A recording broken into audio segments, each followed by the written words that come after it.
सिर्फ 20 रुपए के मैदे से आप इतने खस्ता और कड़क केक रस जो है वो घर पे आसानी के साथ बना सकते हैं।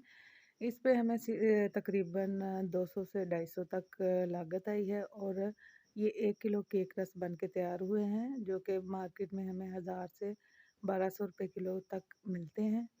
तो आप इनको घर में बना के भी सेल कर सकती हैं। और ये आज मैं अपने घर के लिए बना रही हूँ, अपने बच्चों के लिए। तो आप अगर कारोबार कोई करना चाहते हैं ऑनलाइन अपने घर में बैठ के, तो आप इस इन केक रस को बनाकर सेल कर सकते हैं और एक अच्छा सा प्रॉफिट जो है वो कमा सकते हैं। तो चलें फिर रेसिपी को शुरू करते हैं। बिस्मिल्लाहिर्रहमानिर्रहीम, अस्सलाम वालेकुम, वेलकम टू माय चैनल। तो इसके लिए केक रस बनाने के लिए सबसे पहले मैंने लिया है हाफ़ कप ऑयल। वैसे तो आप बटर में भी बना सकते हैं, लेकिन अगर बटर में बनाएँगे तो ये काफ़ी कॉस्टली हो जाएँगे और बजट से ज़्यादा हो जाएँगे, इसलिए आप ऑयल में ही बनाएँ। ऑयल में भी इसका टेस्ट जो है वो अच्छा आता है।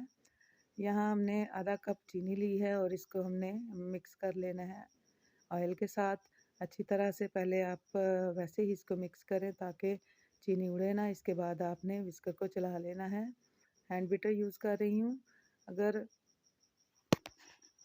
आपके पास हैंड बीटर नहीं है तो आप जो अगर आपके पास ये इस तरह का है एग बीटर जो है वो नहीं है, तो आप जो हैंड विस्कर होता है उसका इस्तेमाल कर सकते हैं। यहाँ पे टाइम की बचत के लिए मैंने इसको यूज़ किया है। हैंड विस्कर जो है उससे थोड़ा ज़्यादा टाइम लग जाता है, तो इससे थोड़ा कम टाइम लगता है, इसलिए मैं इसको यूज़ कर ली हूँ। 3 से 4 मिनट तक चीनी और ऑयल को अच्छी तरह से मिक्स करना है। जब ये बिल्कुल मिक्स हो जाए और इसके बाद हमने इसमें 3 अंडे डालने हैं। एक-एक करके मैं अंडा जो है वो शामिल करूँगी। पहले मैंने 1 अंडा डाला है और इसको अच्छी तरह से मिक्स करने के बाद अब मैं इसमें दूसरा अंडा डाल रही हूँ। अंडा डालने के बाद हमने इसको अच्छी तरह से बीट करना है तकरीबन 1 मिनट के लिए। अब लास्ट में जो तीसरा अंडा है वो भी मैं इसमें डाल दूँगी और इसको भी हम अच्छी तरह से बीट कर लेंगे। अंडे बीट करने के बाद यहाँ आपने वनीला एसेंस का यूज़ करना है।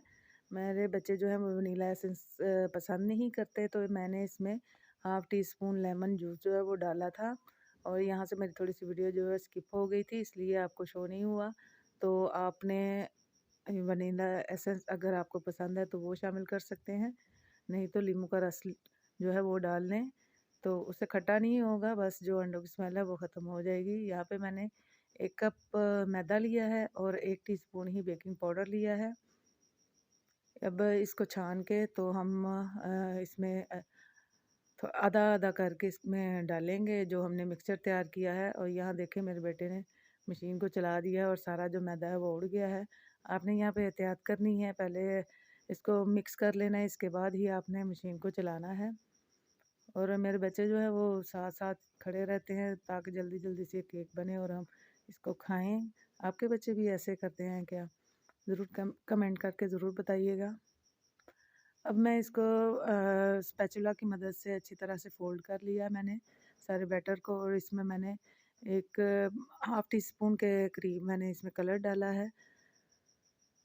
अगर आपको कम या ज़्यादा लगे तो आप अपने हिसाब से डाल रहे हैं, मुझे यहाँ थोड़ा-सा कम लगा था, तो मैंने मज़ीद इसमें थोड़ा-सा जो फूड कलर है, येलो फूड कलर वो डाला है।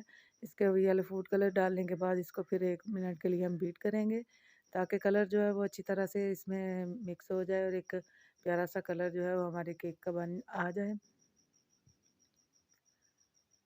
यहाँ पे जो हमारा मिक्सचर है वो तैयार हो गया और यहाँ हमने मोल्ड को तैयार कर लेना है, ये आपने पहले ही तैयार करके रख लेना है। मैं मैं इसमें अब जो मिक्सचर हमने तैयार किया वो डालेंगे। मेरे पास जो मोल्ड है उसमें ये पेपर वगैरह लगाने की ज़रूरत तो नहीं थी, लेकिन मैंने आपको दिखाने के लिए इसमें पेपर लगाया है। अगर आपके पास बटर पेपर नहीं है तो आप भी इस तरह नोटबुक का पेपर लें और इसको इस तरह इसी तरीके के साथ लगा लें। अच्छी तरह से नीचे से भी ग्रीस करें और पेपर लगाने के बाद भी ऊपर से इसको अच्छी तरह से ग्रीस कर लें। अब सारा मिक्सचर जो है वो हम इसमें डाल देंगे। जो हमने मोल्ड तैयार किया है इसमें डालेंगे। और अगर आपने यहाँ तक वीडियो देख ली है तो वीडियो को लाइक कर दें और चैनल को भी साथ सब्सक्राइब कर दें और साथ साथ बेल बेल आइकन को भी दबा दें ताकि मेरी आने वाली वीडियो का नोटिफिकेशन आपको मिल सके। अच्छी तरह से टैप करने के बाद मैंने इसको 180 डिग्री पर 35 मिनट का तक बेक कर लिया है। आपने 30 मिनट के बाद इसको चेक कर लेना है क्योंकि हर ओवन का टेम्परेचर जो है वो डिफरेंट होता है। और 30 मिनट के बाद चेक कर लें, अगर टूथपिक क्लियर आई है तो आपका केक जो है वो बेक हो गया है। अब आपने इसको थोड़ा-सा ठंडा करना है, इसके बाद इसकी कटिंग करनी है और अपनी पसंद के केक रस का साइज़ जो है वो आपने बना लेना है। मैंने यहाँ पे इस साइज़ के थोड़े मोटे साइज़ के काटे थे, लेकिन बाद में मैंने फिर इनको बारीक कर लिया था, मुझे ये साइज़ थोड़ा ज़्यादा बड़ा लग रहा था और इसको फिर ड्राई होने भी काफ़ी टाइम लग जाता है। यहाँ देखें थोड़ा बड़ा साइज़ है लेकिन ऑफ कैमरा मैंने इसको छोटा कर लिया था, वो मैंने वीडियो क्लिप बना नहीं सकी। तो इसको हमने रखना है 100 टेम्परेचर पे तकरीबन 50 मिनट के लिए। आपने इसको चेक कर लेना है, 100 पे रखना है। अगर आप 100 से ज़्यादा टेम्परेचर इसका रखेंगे ओवन का तो फिर ये जो है वो जल जाएँगे। पतीले में भी आपने इसी मेथड से जो है वो इसको बेक करना है। पहले 20 से 25 मिनट तक एक साइड से बेक करना है और 25 से 30 मिनट तक एक साइड से बेक करना है। इसकी साइड चेंज करके दूसरी साइड से आपने कर लेना है। पतीले में भी अगर आप करें तो इसी हिसाब से आपने इनको ड्राई करना है और मज़ेदार से हमारे केक जो है वो बन के तैयार हो चुके हैं।